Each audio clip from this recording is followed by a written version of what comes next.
sucedieron esas cosas. Háblame, háblame,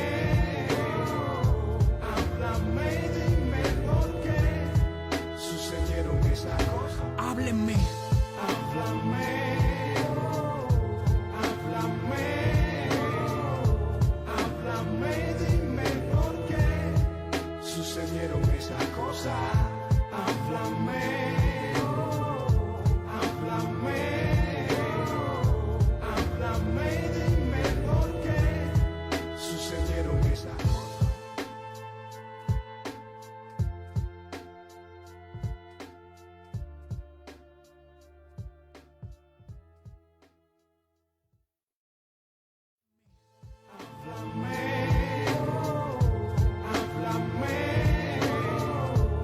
Háblame, dime por qué sucedieron esas cosas. Háblame, háblame, háblame, dime por qué sucedieron esas cosas. háblenme, Háblame, háblame, háblame, dime por qué sucedieron esas cosas. Háblame, háblame, háblame, dime por qué sucedieron esas cosas.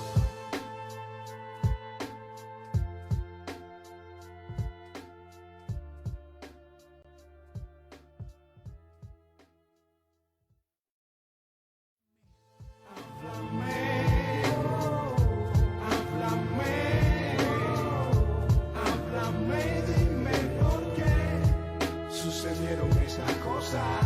Háblame, háblame,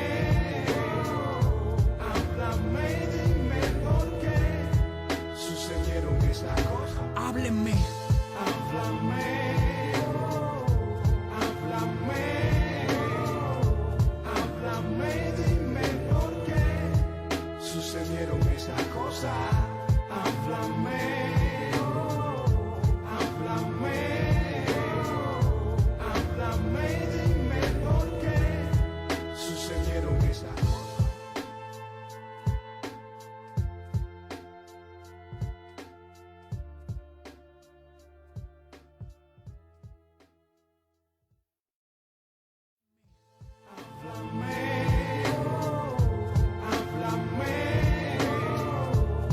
Háblame, dime por qué sucedieron esas cosas.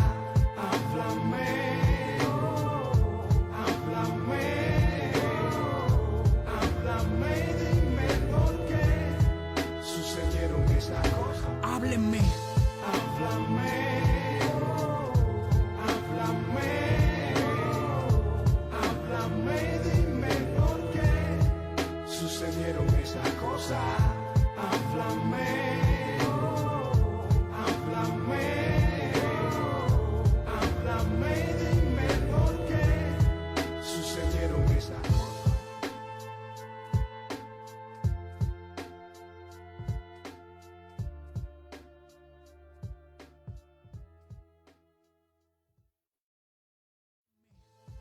Háblame, háblame, dime por qué sucedieron esas cosas. Háblame, háblame, háblame, dime por qué sucedieron esas cosas. háblenme, Háblame, háblame, háblame, dime por qué sucedieron esas cosas. Háblame, háblame,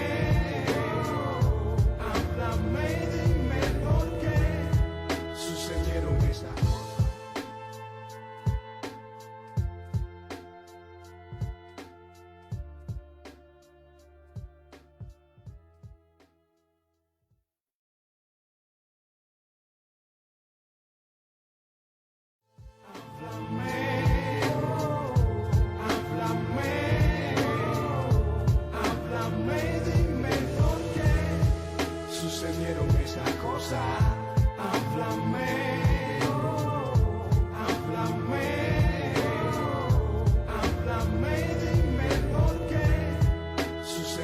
esa cosa. Háblenme.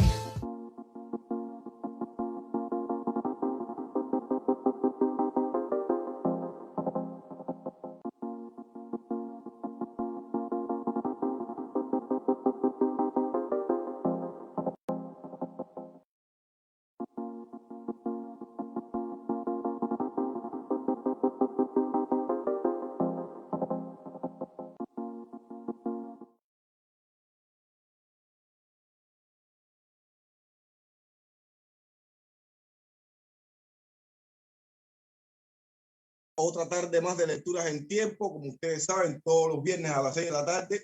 Aquí nos vemos a conversar un poco con artistas, intelectuales, pensadores, politólogos de todas las áreas en esta esquinita, ya le digo la esquina, como la esquina del barrio, ¿no? Y hoy tenemos como invitada a alguien que para mí es especial, hoy me voy a dar gusto. Sí, porque también vale la parte esta de uno mismo, ¿no? A veces uno de darse el gusto, y hoy yo voy a tener el súper placer y el gusto de tener que invitar a una hermana, amiga, ¿sí? Porque todas esas cosas van separadas, es hermana, es amiga y ha sido compañera de pensamiento en los últimos 15 o 20 años de mi vida, creo que casi 20 años de mi vida, y esa es Hilda Landrove. Para mí es promotora cultural, para mí es socióloga, para mí es antropóloga, es todo eso. Ella, aunque ella está negada por el camino, ella no le gustan este tipo de presentaciones así, supongo yo, ¿no? Pero hoy tenemos como invitada a esta magnífica persona y a esta magnífica mujer pensadora las 24 horas del día. Trabajar con Hilda Landrove, yo creo que es algo extraordinario, es algo que te obliga a constantemente repensarte la vida y repensarte el mundo. Aquí la tenemos, para mí, bueno, ya lo digo, ya es, imagínense ustedes, estoy en familia completamente con ustedes y con Hilda Landrove aquí, mi hermana de la vida. Qué gustazo, Jorge. No, oye, tú te pones de madre con las presentaciones. Pero bueno, hay que dejarte, hay que dejarte. Fue un montón de años. Que no digas cuánto para que la gente no empiece a sacar cuenta luego. No, yo súper contenta de estar aquí. Bueno, primero por ti, porque aunque lo estemos haciendo públicamente, igual esto es como un encuentro, es un encuentro entre amigos y entre hermanos de hace un montón de tiempo. Y también por ser parte de la familia y de todo lo que el Instituto Internacional de Artivismo Hannah Arendt está haciendo. Y lo digo así completo y no en las siglas, por si de pronto hay alguien que no conoce y está viendo o lo ve después, ¿no? Que creo que es una fuerza motriz importantísima ahora mismo en la cultura cubana, bueno, cultura cubana alternativa, independiente, como le quieran decir, pero de la cultura que existe fuera de los márgenes de la cultura estatal, ¿no? Y bueno, es un gusto estar porque es estar en un pedacito de eso que está produciendo Instar, que a mí me parece súper relevante. Entonces, bueno, agradecer la posibilidad de tener el espacio y bueno, ya que ese espacio sea conversando contigo es como pues ya, es un super plus, ¿no? Entonces, nada, pues sí, muchísimas gracias. Hay muchos piensan que Lecturas en Tiempo, que bueno, el nombre y quizás también como empezamos, ¿no? Y casi siempre se reúnen las personas en torno a lo que es la literatura, y entonces cuando las personas conocen la literatura, casi siempre tienden a hablar de poesía. Muchos pensaron que Lecturas en Tiempo iba a ser como una especie de peña de poesía y de literatura, pero yo creo que empezó así y empezó a evolucionar por los propios invitados y por la propia pandemia, que al obligarnos a pasarnos acá a esta online, pudimos entonces conectar a las personas que estaban en la diáspora, ¿no? Pero Lecturas en Tiempo evolucionó hacia otra, yo creo que maneras también de dialogar, maneras de pensar, y precisamente la presencia de Hilda Landrove es una pauta en eso, ¿no? Alguien puede decir, bueno, que se va a leer poesía, se va a leer un poco de cuento, ¿no? Y se va, no, aquí también venimos a escuchar lo que Hilda Landrove nos tiene que decir con respecto a lo que está sucediendo en Cuba. Hilda Landrove, aunque hoy está radicando en México, Hilda Landrove es una de las personas que más activa está con respecto a lo que está sucediendo dentro de Cuba en todos los sentidos, en cada uno de los sentidos. Ahí está desde su propia página, desde el propio trabajo que está haciendo en Libertad Cuba. Es decir, ya Hilda nos hablará de eso y de otras cosas que ella nos está a hablar, ¿no? De conversar, que va a ser muy bueno saber de qué es que Hilda nos quiere comentar y dialogar y ponernos al tanto. Sí, Jorge, mira, yo pensé como me inventé un guioncito, ¿no? Que será, por supuesto, interrumpido por ti y por mí misma en el camino, pero pensé esto, primero, bueno, ubicar un poco de dónde yo vengo, ¿no? Como ubicar un poco para eso que van a escuchar de dónde viene, ¿no? Y ir combinando un poco, sí, unas lecturas que les traigo que son, yo no sé de qué género, como ensayo, reflexión, hay como de todo un poquito, luego como cosas un poquitito más personales. Y luego sí traje un poemita y todo para el final, porque bueno, no sé cómo habrá quedado, pero para que después para que hubiera una línea de continuidad. Entonces, no, lo primero que quiero decir es que sí, o sea, traje unas lecturas y un poco para pensar, o sea, para hacer esas lecturas y para que justamente contextualizando esas lecturas nos permita hablar de otras cosas, ¿no? Lo primero es, bueno, lo va a salir por el camino un montón de veces, pero bueno, decir que estas lecturas en tiempo siempre ocurren. Primero, bueno, la pandemia sabemos, ¿no? Es como esta situación que nos tiene a todo el mundo en casa y que increíblemente se ha convertido también en el pretexto para hacer esto, ¿no? O sea, nosotros no hablábamos antes de la pandemia, no había manera de que nos encontráramos así, de pronto pues está esta posibilidad, ¿no? Y bueno, más allá de la pandemia, yo creo que desde hace 4 o 5 meses en Cuba, todas las sesiones de lecturas en tiempo se hacen siempre bajo asedio, ¿no?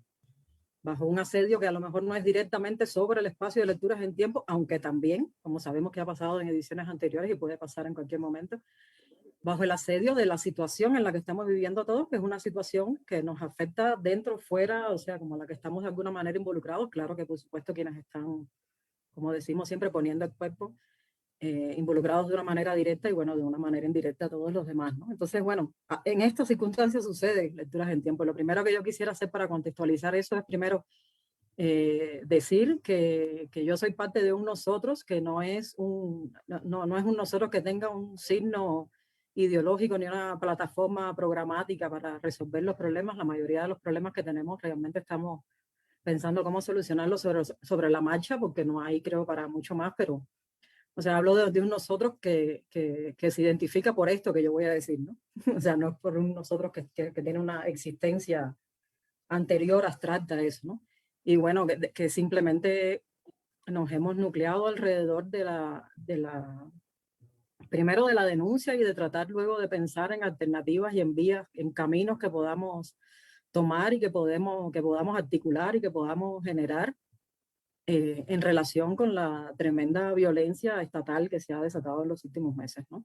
Entonces, por supuesto, ahí entra que Luis Manuel esté hoy en el Calixto García, después que, bueno, uno empieza desde atrás y va entendiendo, ¿no? En el Calixto García hoy, con un video que sale de alguien que sabemos que es de G2 como si fuera una cosa espontánea y está caminando por ahí como puede estar caminando por el patio de una cárcel sin que nadie pueda acercarse a él. Marisa, que se autoasignó la labor de convertirse en su madre adoptiva y que lo es, además, una mujer que lo quiere mucho y que quiere mucho a toda la generación y que conocemos perfectamente. La madre de Kissy fue hasta allá y ahora no sabemos de Marisa, o sea, de esa magnitud es la situación que se está viviendo ahora, ¿no? Y eso es después de sacarlo de su casa, donde estaba en una huelga de hambre porque lo habían asediado, le habían allanado su casa, le habían roto sus obras, había salido, cada vez que salía entonces lo metían preso, lo amenazaban, luego todos los que intentaron llegar a su casa durante la huelga de hambre igualmente fueron detenidos, encarcelados, o sea, es una situación muy grave, de un deterioro realmente muy, muy preocupante del respeto a los derechos elementales de cualquier ciudadano en cualquier país. En Cuba creo que es muchísimo más grave por la naturaleza totalitaria del Estado.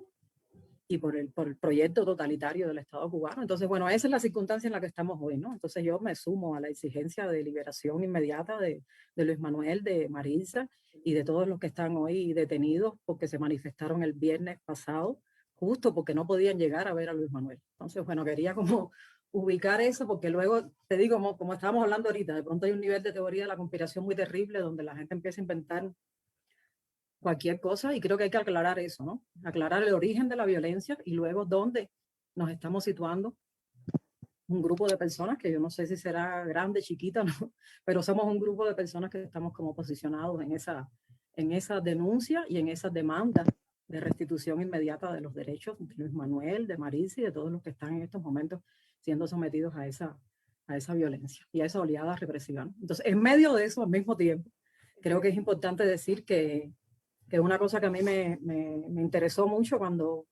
cuando fui invitada a este espacio es algo que hemos hablado también en otras ocasiones, que es cómo parte de la situación en la que vivimos pasa por estar sometidos, enclaustrados, enjaulados en una especie de espacio mental en el que nos quieren tener, donde solo tenemos tiempo para pensar en la agenda inmediata del día, ¿no? Y donde, claro, cuesta mucho trabajo pensar en situaciones o reflexionar a más largo plazo y bueno, eso es una necesidad también, ¿no? Entonces, como nuestra vida no pueden ser cercadas por las indicaciones de, no sé, Humberto o el blog de Mauro, no sé, uno de estos personajes, ¿no?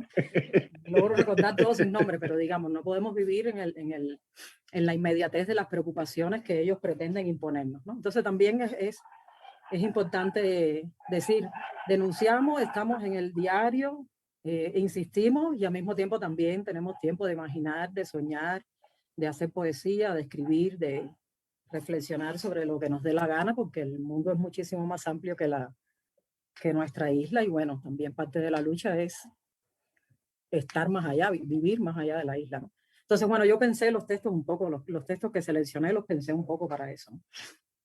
El primero que seleccioné es un texto que habla es como un cuentecito, ¿no? Que habla un poco, que trata de hacer como un vínculo entre México y Cuba.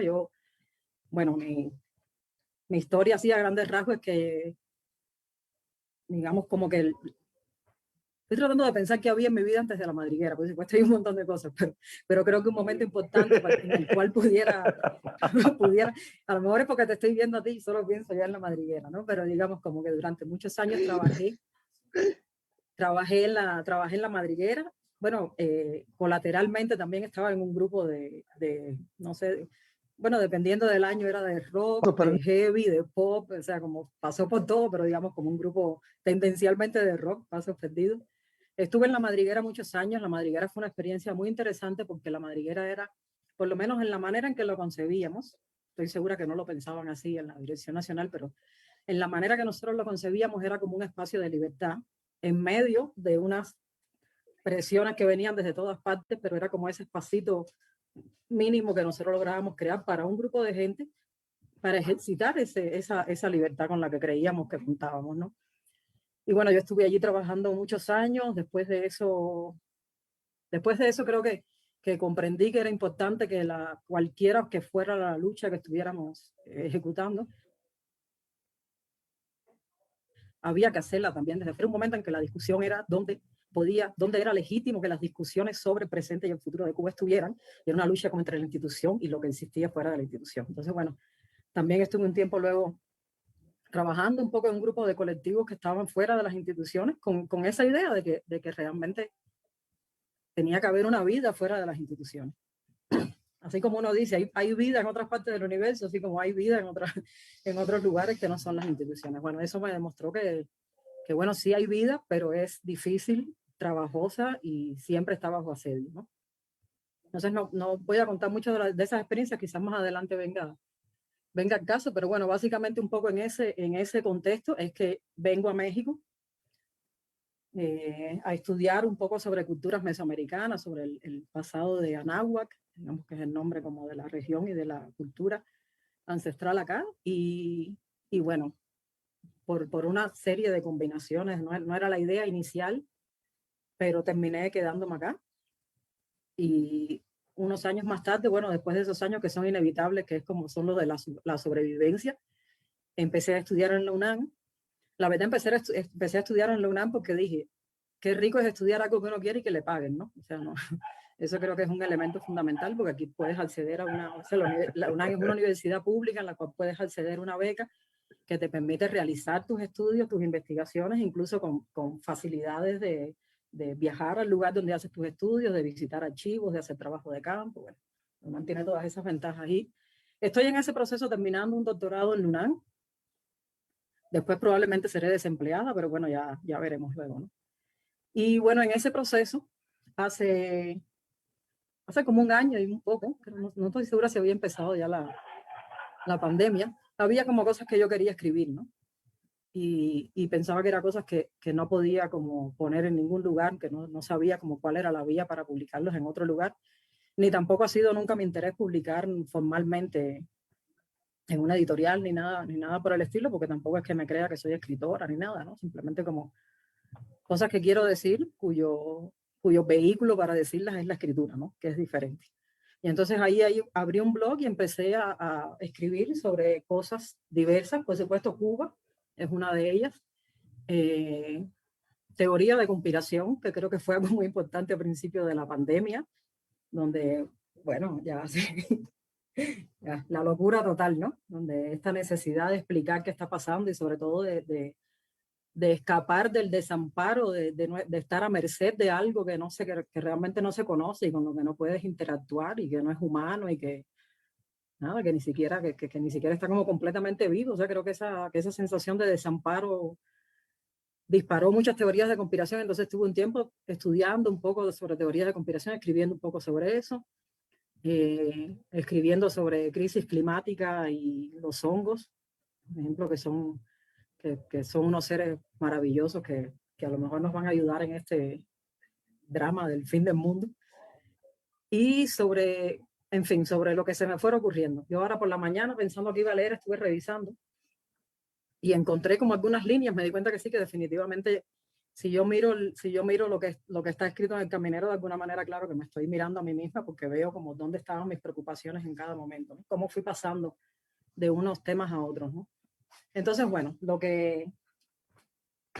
primero que yo quise escribir en Caminero no fue lo primero que escribí, y es lo segundo que voy a leer, pero lo primero que voy a leer es esta pequeñita historia, que es una anécdota, es solo poner por escrito una anécdota que ocurrió en el metro de la Ciudad de México, y quiero empezar por eso porque de alguna manera mi existencia está atravesada por eso, ¿no? Por ser cubana y por de alguna manera estar en Cuba, que creo que es, después de muchos años ya me di cuenta que no era esta cosa de ni de aquí ni de allá, sino de aquí y de allá, lo cual complica todo y lo hace mucho más difícil de manejar, pero creo que esa es la situación, como de estar realmente en los dos lugares, ¿no? Y de que luego hay como confluencias, líneas que se cruzan, donde de pronto uno reconoce esa posición que es un poco doble, ¿no? Entonces esta es una historia que va de eso. Y se llama Pequeña grieta y confluencias en la gran ciudad.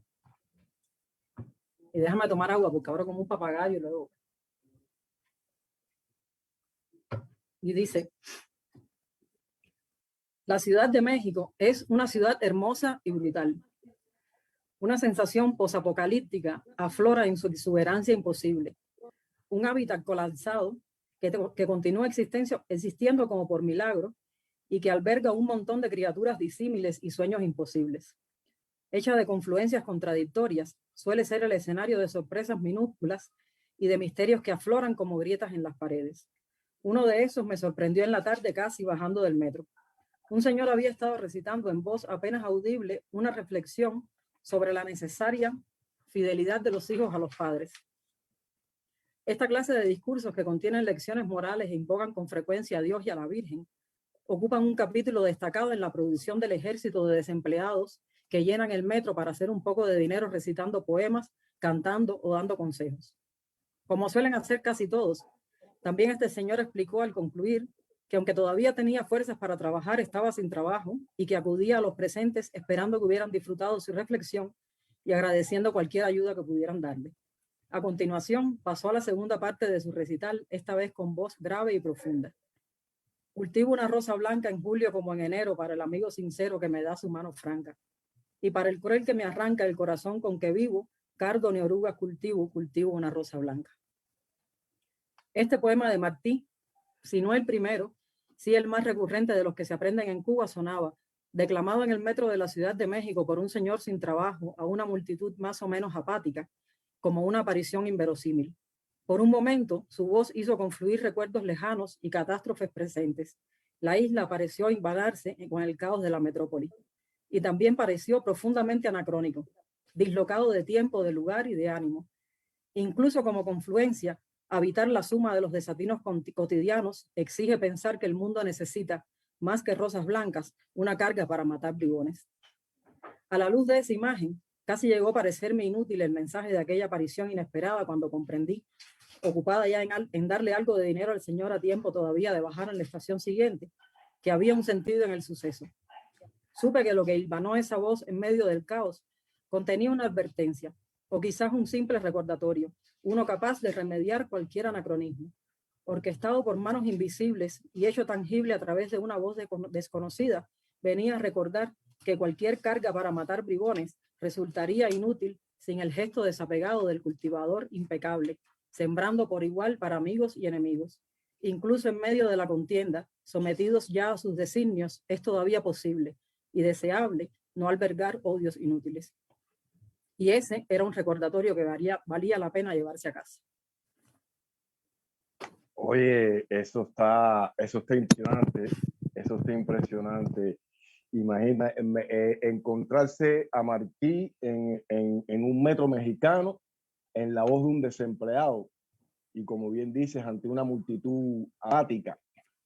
Yo no sé si lo que te iba a decir al siguiente, que quizás te pueda venir por ahí, ¿no? Pero yo te digo, ¿qué pensaría Hilda Landrove si yo le dijese que todos aquellos aprendizajes que escuchábamos de ti en aquella azotea de la madriguera, en aquellas oficinas calurosas de la madriguera, le sirvieron a Jorge Enrique Rodríguez, a un servidor que está acá, para trazarse el modo en que empezó a ver lo que se llama política cultural y lo que él quería hacer desde ese lugar donde, como bien decías, creíamos que éramos libres y donde de alguna manera teníamos nuestras cuotas de libertad, porque me gusta pensar que tuvimos nuestras cuotas de libertad independientemente del asedio de un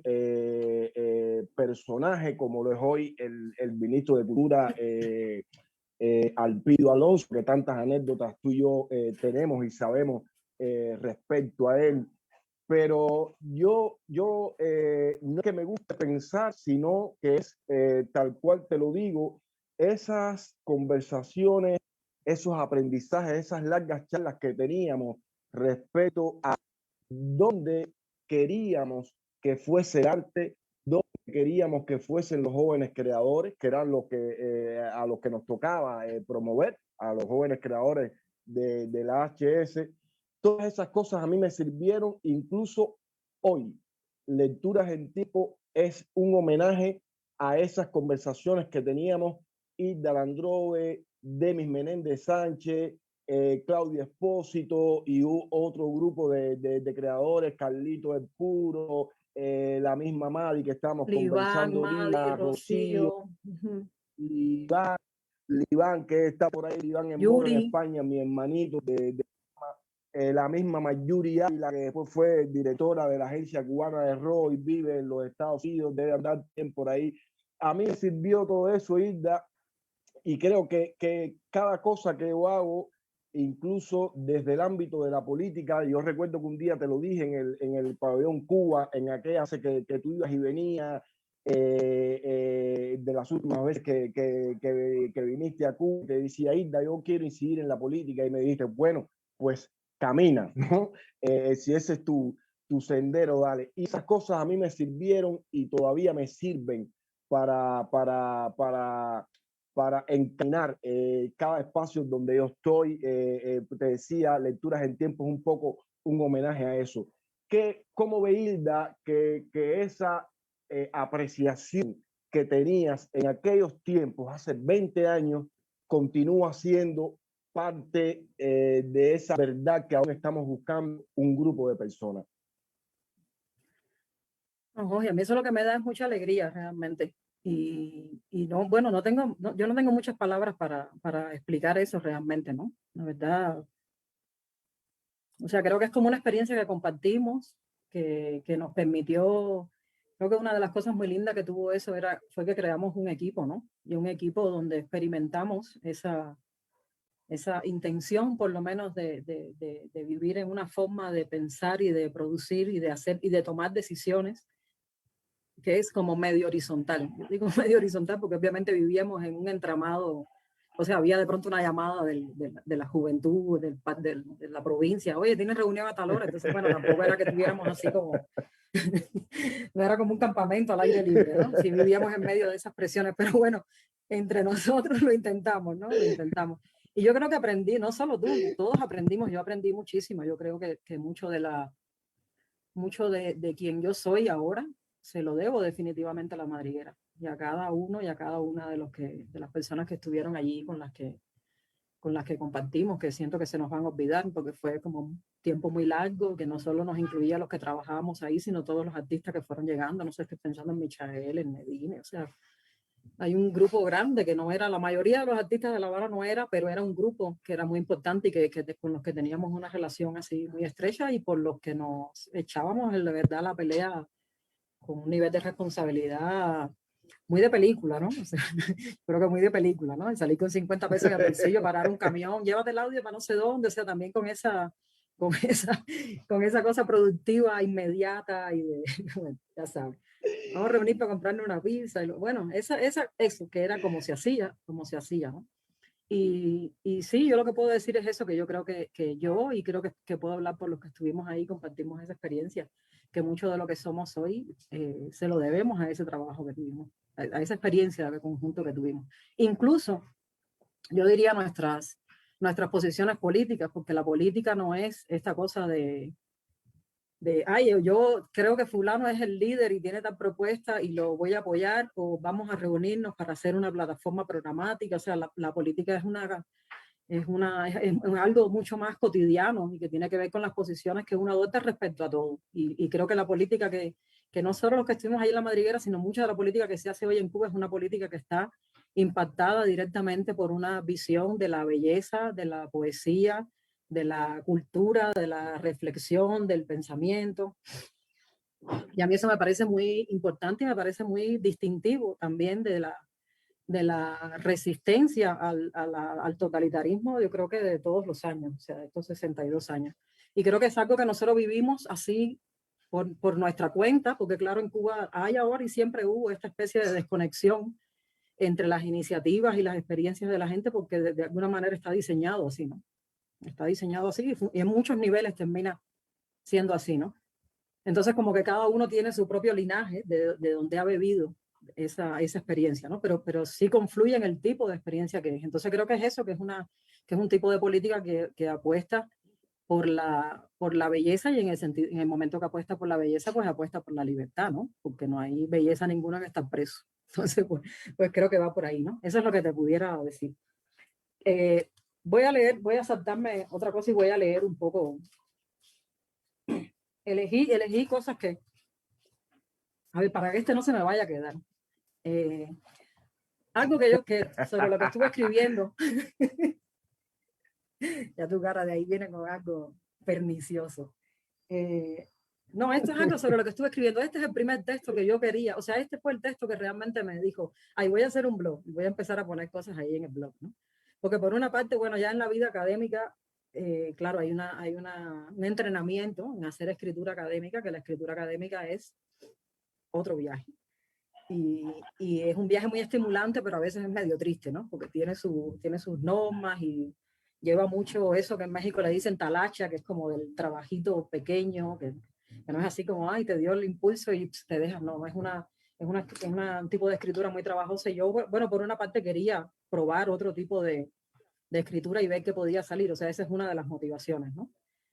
que finalmente creo que es algo que me ayuda finalmente también a la escritura académica, ¿no? A que la escritura académica no sea ese espacio de sufrimiento, sino que sea también una experiencia disfrutable, ¿no? Pero lo que a mí o sea, lo que me decidió a escribir era que yo quería escribir un texto sobre esto y dije, bueno, pues ahí va el blog y va, aunque no fue el primero, pero era esto, ¿no?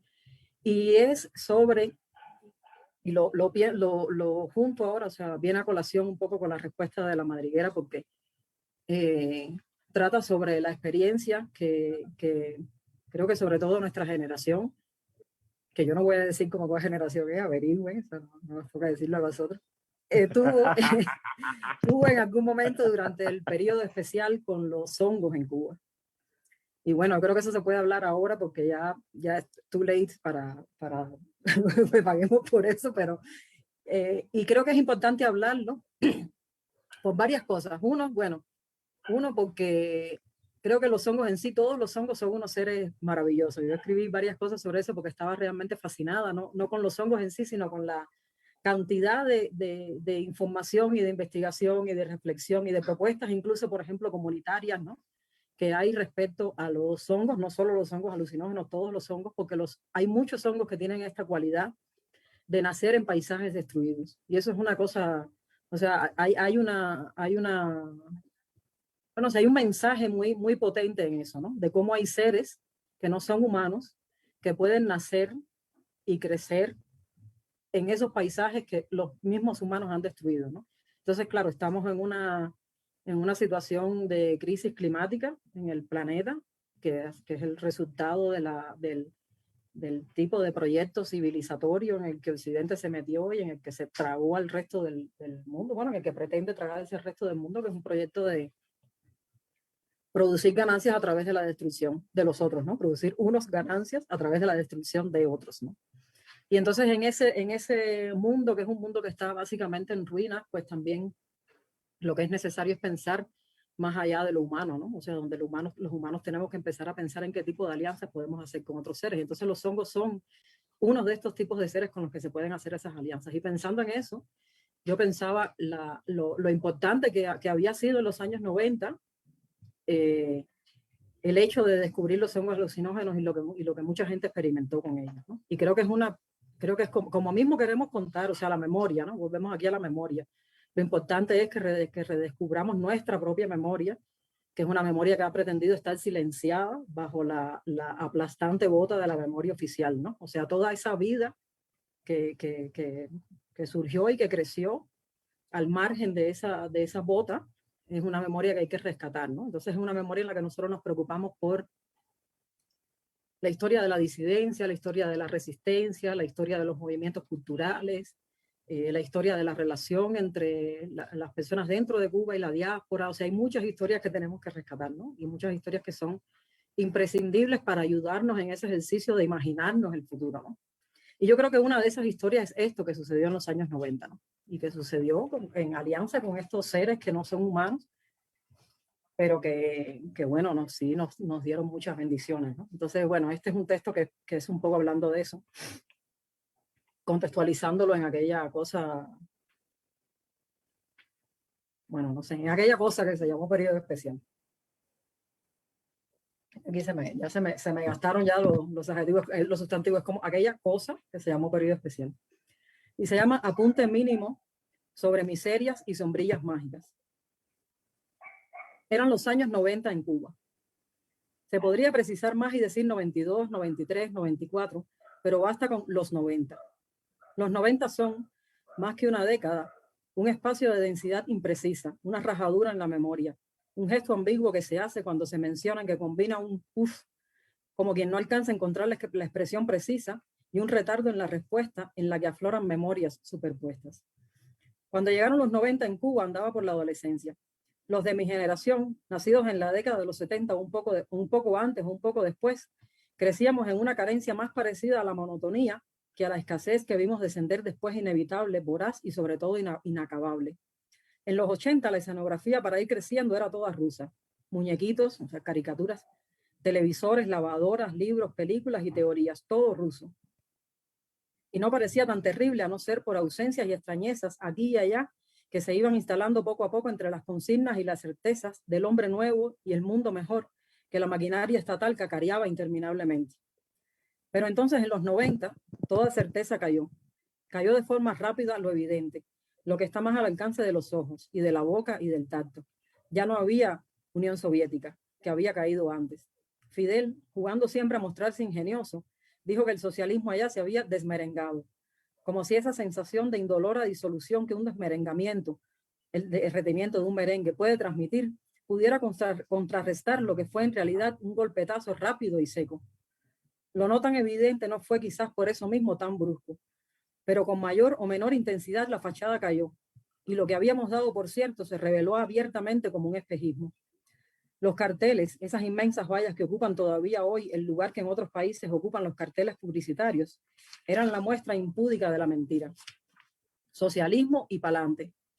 No renunciaremos a nuestros principios, mientras comenzaban a aflorar todo tipo de arreglos con los antes innombrables capitalistas. Y pronto no hubo principios y sí mucha hambre y apagones, y también disturbios que se hubieran pensado imposibles 5 años antes. Y quizás porque ese era básicamente nuestro mundo, esa caída tenía también una dimensión cosmológica. No era solo un sistema político, sino el ordenamiento de un mundo lo que se destrozaba, y ante él, incluso los gestos transgresores de los grupos que a finales de los años 80, desde la cultura, habían comenzado a cuestionar la rigidez y el acartonamiento de la revolución, como le decíamos todavía en aquellos años, parecían inútiles. En medio de eso, algunos de los que crecimos entre la escasez y el desencanto, participamos de un descubrimiento paradójico. En aquel tiempo de bicicletas chinas, vino espumoso y neuritis, redescubrimos los hongos alucinógenos. Y digo redescubrimos porque al parecer en los años 60 también habían sido descubiertos para ser luego nuevamente opagados y olvidados bajo el manto de tabúes disfrazados de utopías que descendió sobre toda la isla. Por esos extraños encadenamientos de los sucesos redescubrimos esos que, entre otros, hicieron famosa a María Sabina y a Huautla de Jiménez en Oaxaca, México, a través de Watson, y que habían sido clasificados por primera vez justo en Cuba en 1906 por un etnomicólogo que investigaba enfermedades de la caña de azúcar. Los llamó entonces Stropharia cubensis, y al parecer no los comía nadie para el viaje, arrebato le decíamos, ni para nada, porque en Cuba no hay hongos comestibles y si los hay, no hay tradición de comerlos. Los hongos llegaron para muchos de nosotros de la mano de algún amigo que ya los había probado. Para muchos la caída de un mundo no se transformó en tragedia, ni en apatía ni en escape. Había un mundo muerto, pero sobre sus humeantes cenizas era todavía posible construir otro. No llegaron solos. Fueron tiempos también en los que lecturas renegadas hasta entonces, prohibidas u ocultadas por la maquinaria estatal, se pasaban de mano en mano. Y con Kundera y Orwell y hasta Freud, porque ni a Freud dejaba espacio el materialismo marxista de la escuela, llegaron también Gurdjieff y Krishnamurti y el Tao Te Ching y el I Ching y Castaneda. Y los hongos, o las sombrillas, como solíamos llamarlos, eran la carne y la sustancia de una divinidad cualquiera, de cualquier realización o alucinación anhelada e intuida en lecturas y conversaciones. Otro mundo posible que con ellos no tenía una medida humana. Lo que los hongos prometían no era un escape de la realidad, sino la posibilidad tangible de comulgar con una que superaba no solo la que vivíamos, sino cualquier otra que pudiera habernos tocado por destino. La otredad que nos mostraron no se erigía en contraste con un sistema político herido de muerte, sino en otro plano de la realidad, en el universo de la percepción, en una experiencia trascendente que era alcanzable y tangible y en la posibilidad de reconstruirse individual y colectivamente. Quizás por eso, muchos de los que en aquellos años participaron del experimento grupal o del movimiento, o cualquiera que sea el nombre que pudiera ponerse a aquella eufórica búsqueda de experiencias y de conocimiento a través de los hongos, se dedicaron al arte o a cultivarse en un camino espiritual, o a cultivar la tierra y volverse autosustentable, o a todo eso junto. Hubo también quien no se asomó a ellos con avidez de infinitudes, sino con ánimo de cerrar la puerta al ahogo cotidiano. Y hubo quien vio demasiado y no supo luego qué hacer con lo que había atestiguado y también se quedó para siempre en un mal viaje. Y quien no sin algo de miedo dio por suficiente la experiencia y juró no repetirla. Después de algunos años se hizo casi moda y con la moda, el exceso en los campos y las vaquerías alertó a los hombres grises, esos que andan siempre disponibles para cercenar cualquier asomo de alegría y de descubrimiento. Pero fueron sobre todo los propios hongos los que parecieron ponerse tímidos y se ocultaron, aunque no desaparecieron nunca por completo. No pocos pensamos entonces que quizás su ocultamiento no se debió a la timidez, sino a que su propia presencia anunciaba una forma de merecimiento que se había agotado para entonces, porque conocer y aprender son siempre asuntos de merecimiento, y sus mediadores solo asoman si hay oídos que escuchen. Pero tuvimos esa oportunidad, y que haya sido profundamente personal y a la vez colectivo, que haya sido no solo en los márgenes, sino completamente fuera de las obsesiones de un poder que para entonces se había mostrado incapaz de convencer, aunque se las arregló todavía para reproducirse, y que nos haya permitido atestiguar el inmenso mundo que yace más allá de lo humano, merece el más profundo agradecimiento. Queda por escribir y sistematizar la historia de este encuentro entre humanos y sombrillas mágicas en tiempos de miseria y tierras del totalitarismo, y de todo lo que resonó en él, y de todo lo que brotó. Pero que sea por ahora, gracias por abrirnos los ojos a este maravilloso viaje que es la vida. Óyeme, familia, debo agradecerle desde aquí en Lecturas en Tiempo a Hilda Landrove por hacer esa reseña feroz de la década de los 90 y esa relación con los hongos. Yo soy un resultado de esa generación de los que redescubrimos el hongo en Cuba.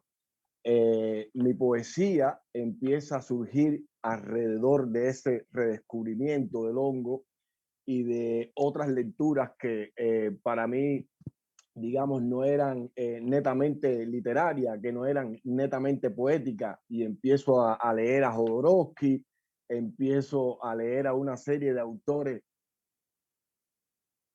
de una serie de autores que eran, lo llamábamos autores psicodélicos, que también lo podíamos ver en el cine. Ese redescubrimiento del hongo que, como bien dice Hilda, logró esa alianza, una alianza con el hongo para imaginarnos un futuro, o para imaginarnos imaginarnos el futuro personal de cada cual. Bueno, yo casi como que me he quedado sin palabras viendo, escuchando ese relato de Hilda. Gracias por haberme transportado otra vez hacia esa cosa que llamamos periodo especial, pero que entre las dos o tres, digamos que cosas que hay que agradecerle, una de ellas fue ese redescubrimiento con el hongo y con la tierra, porque lo que Hilda está explicando también es la relación, ese redescubrimiento y esa reconexión de nosotros con la tierra, que a Hilda no la ha abandonado. Hilda es una de las personas que, independientemente que ella esté involucrada en estos proyectos de los cuales le habló, y como le digo, está haciendo un doctorado que tiene que ver con las culturas originarias de la región, es por una conexión que Hilda tiene tremenda con la tierra, con la tierra en general, cosa que siempre tuvo y que siempre también nos legó, ¿no? Esa conversación y esa bondad que debemos tener en nuestra relación con algo que al fin y al cabo nos vio nacer. Hilda, ¿cómo va, cómo es esa Hilda Landrove que sale de las instituciones, no sale de la madriguera, como habíamos hablado ahorita, se involucra en otros proyectos que ya no eran institucionales? Creo que en algún momento algo como que se llamó Voltu 5, y cómo termina entonces en Caminero. ¿Y qué cosa es Caminero hoy para Hilda Landrove? Bueno, no sé si puedes reconstruir la continuidad de eso, porque hay un espacio de tiempo grande, ¿no? Yo creo que lo que yo, así como ese paso de la madriguera a luego una posición un poco más independiente, y luego México, que es así como o sea, México me abrió un universo. México es un universo en sí mismo, ¿no? Y yo, bueno, aprovecho para decir que yo estoy muy agradecida no a lo que México es como Estado-nación, porque todos los Estados-nación son una ficción, cubano, mexicano, el Estado-nación es una ficción con un componente de destrucción muy terrible, ¿no? También hay un texto sobre eso, sobre esa cosa del Estado y la nación, y de cómo el Estado crea esta fantasía de una nación y de una patria y de un compromiso hacia esa abstracción, que es una abstracción que tiene un historial criminal muy profundo, ¿no? Que en México, por ejemplo, pasó por destruir muchas naciones originarias y que pasa todavía hoy por el paternalismo y por el indigenismo. O sea, bueno, esos son un poco los temas en los que yo trabajo un poco en México y en los que estoy también profundamente involucrada, ¿no? Ahora, de eso, esa evolución, que creo que es como una evolución natural, no sé no sé cómo condujo directamente al caminero, pero lo que yo siento es como que el caminero es un espacio en la cual yo soy el vehículo para hablar de cosas como libertad, como conciencia, de cosas como la desesperanza o la necesidad del silencio, o sea, de cosas que pueden parecer también un poco abstractas, pero que creo que son fundamentales a la hora de vivir una vida que tenga sentido para el colectivo en el que uno está viviendo, ¿no? Sea en Regla, Habana, o sea en la Ciudad de México, ¿no? Entonces el caminero es un poco eso, entonces por eso no solo hay cosas mías, pero sí es también o sea, fue como una especie de negociación entre un espacio personal y un espacio colectivo, ¿no? Yo le tengo mucho miedo a la cosa de lo personal. Yo le llamo al extremo de eso el síndrome History Channel, ¿no?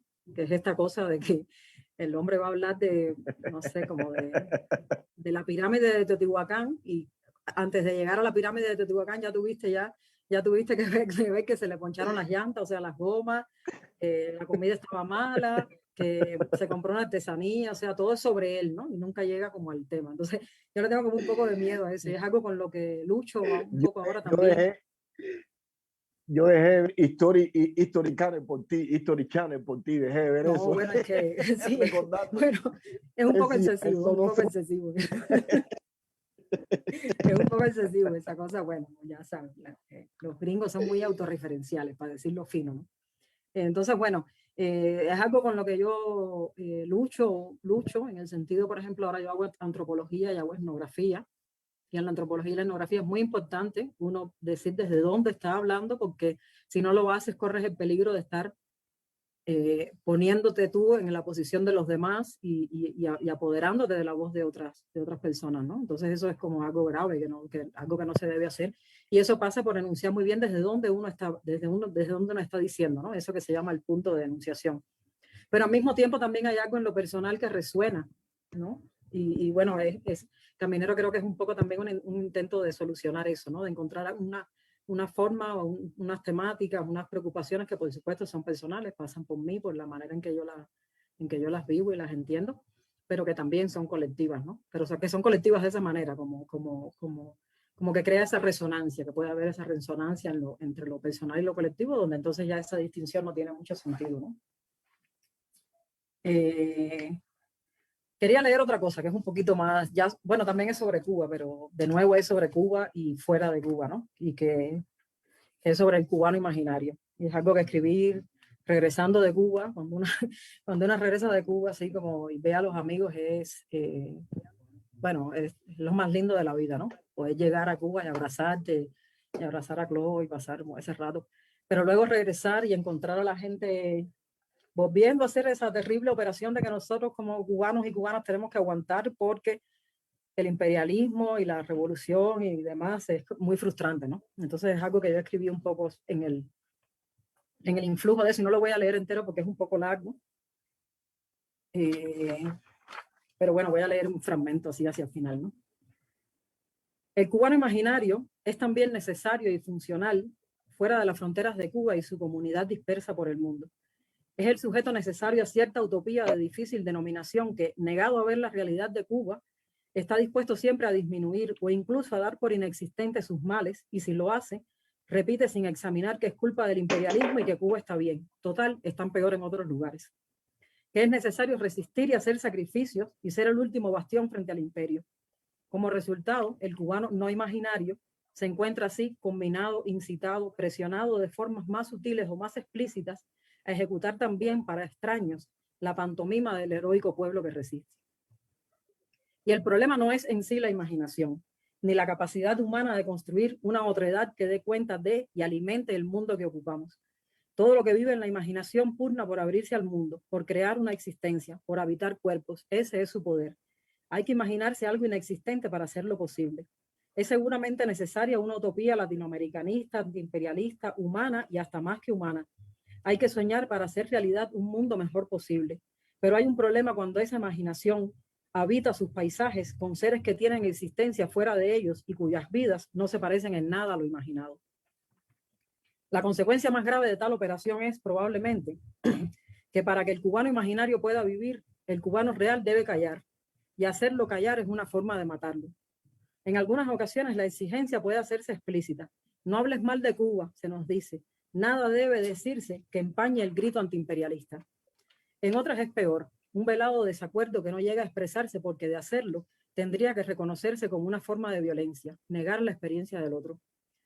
Pero como en un círculo vicioso, aceptar la experiencia del cubano real o de los múltiples y disímiles cubanos reales haría imposible sostener el heroico y resistente cubano imaginario. También es siempre un acto práctico de abandono. Si los cubanos no están a favor o en contra de la revolución, del imperialismo, de cualquiera de los bandos, no son funcionales a la narrativa de la gloria y el heroísmo. Y fuera de esa narrativa, no despiertan la solidaridad que sí es necesaria y urgente para que quepan otras utopías y para que salgamos de la guerra de contrarios que se justifican mutuamente mientras cargamos las consecuencias de sus pesadillas. Al cubano imaginario no se le conceden matices o dudas, mucho menos utopías propias.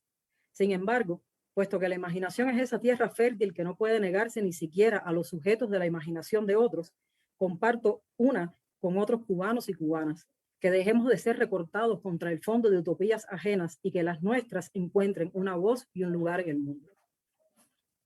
Esto quería leerlo porque, bueno, porque, sí, porque, o sea, todos tenemos la aspiración, el drama cubano es un drama muy particular, porque pasa por una estructura completamente diferente de donde pasa en otros lugares y hay cosas que uno no puede comprender desde la realidad de México sobre la realidad de Cuba, ¿no? Pero lo que sí creo que es fundamental es que recordar a todos los que pretenden que nosotros seamos esa caricatura, que no somos esa caricatura y que tenemos también nuestra propia forma de soñar, no solo a Cuba, sino al mundo entero, ¿no? Y bueno, es un texto que escribí hace, creo que 2 años, pero me parecía muy a tono, ¿no? Con lo que está sucediendo ahora. No, y muy coherente con lo que hablabas ahorita, deshacernos de esa inmediatez de las preocupaciones que nos imponen los otros. Llámese, ya bueno, por estos días le estamos dando un nombre, quizá le damos el nombre de Humbertico, quizá le damos el nombre del guerrero cubano, quizá le damos el nombre del blog de Teo Pereira, ¿no? Estos personajillos o pseudo personajillos que andan por ahí intentando, es decir, son escoliastas del régimen, intentando imponernos nuestras preocupaciones cotidianas, es decir, que de qué debemos preocuparnos, qué debemos decir, qué debemos no decir, qué debemos callar y qué debemos gritar. Así que yo lo veo coherente, es un poco como que yo quiero alimentar ese cubano imaginario que por ende y por naturaleza es opositor incluso de nosotros mismos como personas. Familia, bueno, esto es, como saben, Lecturas en Tiempo, todos los viernes de 6 a 7. Hoy tuvimos como invitada a Hilda Landrove, que como ya ustedes pudieron ver, antropóloga, socióloga, promotora cultural y una dialogadora impresionante que te ayuda a pensar. Tienes que sentarte y decir, aguanta, que hay una voz que está hablando y con autoridad. Hilda, pero no queríamos irnos sin que nos leyeras, por supuesto, el poema final. Tienes que leer el poema ese que nos habías dicho que vas a leer al final. Pero yo creo que te quiero imponer una pregunta porque quiero ir a esa Hilda que también es artista y creadora. Hilda lo dijo muy rápido ahorita, pero quienes tenemos una determinada edad, porque ahorita Hilda dijo que no íbamos a decir de qué generación éramos. Pero me entregué, luego en el texto era obvio, ¿no? Después te entregaste ya en el texto de los 90. Nos entregamos, éramos adolescentes en los 90. Ahí nos traicionamos, ¿no? Inevitable. Fue inevitable, ¿no? Y muchos la recordamos como músico, en aquel grupo, para mí era una especie de rock sinfónico, ¿no? Digamos, una especie de rock sinfónico, Pasos Perdidos, que Hilda era una de las integrantes de ese grupo. Y entonces a veces vamos tomando otros rumbos como Hilda, que secó academia un poco, aunque sin dejar de ser una pensadora, o como se decía antiguamente, una libre pensadora, pero también Hilda es artista, Hilda es creadora. Y entonces queríamos, Hilda, que nos regalaras, antes de decirnos ese poema que querías regalarnos, que cómo tú ves hoy, es decir, el arte, los artistas y la actual situación en Cuba. Yo creo que el arte es la posibilidad de una línea de fuga de un sistema totalizador. O sea, un sistema cuya naturaleza es, he hablado varias veces de esto y nunca me acuerdo cuál es la palabra, pero como hacer confluir, pero de mala manera, como hacer implosionar en una sola categoría todo. El Estado, la nación, la sociedad, el pueblo, la ciudadanía, la patria, el gobierno, todo junto ahí, ¿no? Entonces, para eso hace unas operaciones que son unas operaciones de muerte, claro, después pueden llegar a ser de muerte física, lo han hecho, pero bueno, de muertes metafóricas, donde mueren todo el tiempo posibilidades, sueños, expectativas, proyectos que no nacen. Es eso, es como necesita matar muchas cosas en ese proceso para lograr eso. Y el arte es la posibilidad de encontrar una línea de fuga. Y bueno, por eso al final yo traje un poema, porque creo que en los últimos tiempos ha sido muy claro, el movimiento San Isidro, 27N, Amaury, Pacheco, o sea, todo el tiempo insisten, poesía sin fin, o sea, necesitaríamos otro espacio para hacer esa historia, pero hay una recurrencia muy fuerte Exacto. hacia la poesía que no es la poesía ay, puse 3 adjetivos bonitos y no, el endecasílabo, no es la poesía en ese sentido, es la poesía en el sentido que decía Tarkovsky. Tarkovsky tuvo esta experiencia hermosísima cuando fue a filmar la película que es sobre la infancia, que es sobre su infancia, donde sale su mamá. No recuerdo el nombre ahora. Bueno, pero en esa película él necesitaba trigo sarraceno, porque había trigo sarraceno en la memoria en su infancia. Y cuando él llegó ahí, no solo no había, sino que ya habían olvidado cómo se sembraba eso. Y ellos dijeron, oye, y el trigo y los campos, estos inmensos campos de trigo sarraceno que brillaban con el sol, que mi mamá se sentaba a mirar y la gente le decía, no, si aquí no se da el trigo sarraceno, o sea, y decía, ¿cómo se va a dar? Yo cuando era chiquito se daba. Y entonces él se empeñó tanto que él contrató a un grupo de personas y él mismo se puso a sembrar ese trigo y ese trigo se dio. Entonces para Tarkovsky eso es lo que es la poesía.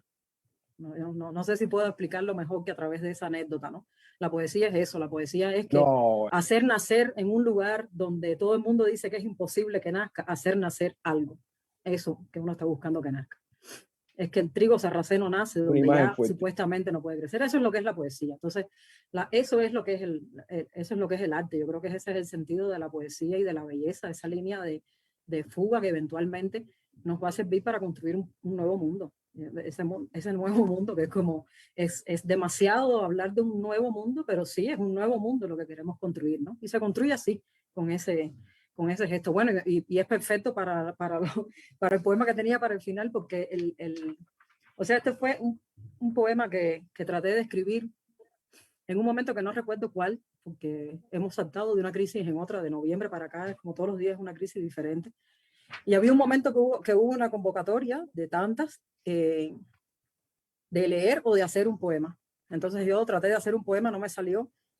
Y dije, bueno, voy a tratar de terminarlo más o menos como quede para leerlo, porque de alguna manera quería cerrar con eso, que es también que quiero pensarlo no tanto como, de nuevo, la cosa de lo personal y lo colectivo no es mi poema, es un tributo a la gente que está luchando diariamente en Cuba para que haya una Cuba en la que podamos vivir también los que estamos fuera de Cuba. Y eso lleva, yo creo que todos los que estamos fuera tenemos que agradecer profundamente a todos los que están haciendo eso, los que como tú y como bueno, tanto, no, ahí sí estamos hasta las 7 aquí contando, diciendo nombres, pero son muchos y están creando un mundo también para nosotros y para nosotras, ¿no? Entonces es un poco un homenaje a eso, ¿no? A partir de la idea de la imposibilidad de un poema. Entonces, Nada más decir antes de leerlo para cerrar que muchas gracias por los comentarios en el chat. He estado así como no puedo ver, Ojito no puede verlos, yo no puedo leerlos mucho y, Eso es lo y malo, nada, que eso es muchas lo malo gracias. Luego, sí, bueno, luego lo responderé. Estaba viendo a ver si había como alguna pregunta y bueno, hay muchas muestras de amor y de cariño que desde aquí existe me las estoy perdiendo, me las estoy perdiendo. recíproco, bueno, no sé, pero sí, Mu- igual, ¿no? Y Muestra, después entonces respondemos. muestra, estoy perdiendo. Ahorita las veo, ahorita las veo. Exacto, Y ahora vemos, ¿no? Ahora vemos. Entonces, bueno, cierro con esto, ¿no? Y el poema se llama Yo no tenía un poema. Dice, yo no tenía un poema, tenía casi nada. 0 poemas de amor y eso sí, 20.000 canciones del desespero y el hastío. Una rabia en algún sitio y desde ese mismo sitio un sollozo antiguo como la sombra del portal en los días del sol insoportable. Pero era necesario tener un poema. Ahora mismo es necesario tener un poema.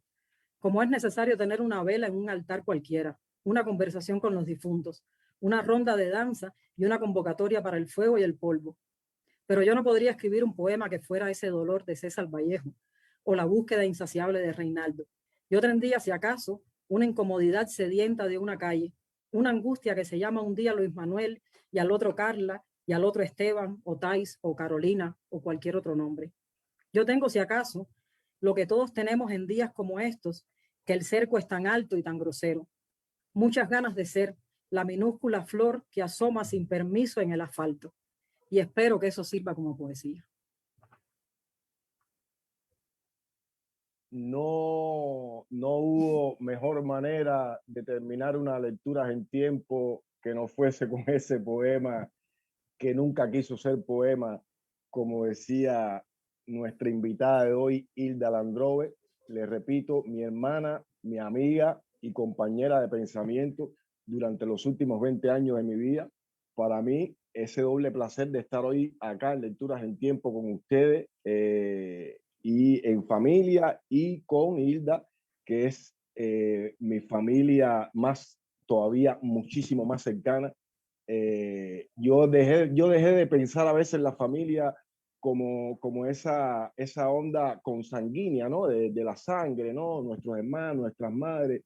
Yo aprendí que familia es todo lo que te quepa en el corazón de verdad y que lo quieras amar de verdad, ¿no? Es decir, amor por los tuyos. Yo creo que eso es familia. Y yo creo que Hilda cumple todos los acápites en mi vida para ser mi hermana, para ser mi amiga y para ser compañera de pensamiento y que fue faro. Todavía sigue siendo para mí inspiración escucharla, leerla, incluso desde el debate de la discusión, ¿no? Que todavía incluso trabajamos juntos, imagínense, todavía, y años después, todavía trabajamos juntos. Y pues nada, familia, esto fue Lecturas en Tiempo, viernes 7 Ojito, de mayo. Con esto fue Lecturas en Tiempo. Estamos conectados, patria y vida. Está, sí, yo, el final, ¿no? Porque estamos conectadísimos, como decía Hilda, que es patria y que queremos a Luis Manuel Otero Alcántara vivo en su casa, haciendo una directa desde su teléfono, peleando por sus obras y por las otras demandas que puso allí y las otras que va a demandar en adelante, porque es de un espíritu inquieto. Gracias al Instituto de Activismo Ana Aren, INSTAR, por brindarnos este espacio de Lecturas en Tiempo. Muchísimas gracias infinitas a Hilda Landrove por haber aceptado esta invitación y venir para acá, haber apartado un espacio de su tiempo que es súper complicado.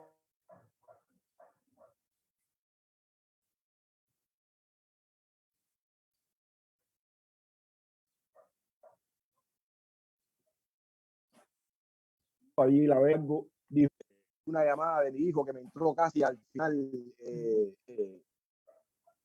interrumpiendo completando. Exacto, para completar mi hijo ahí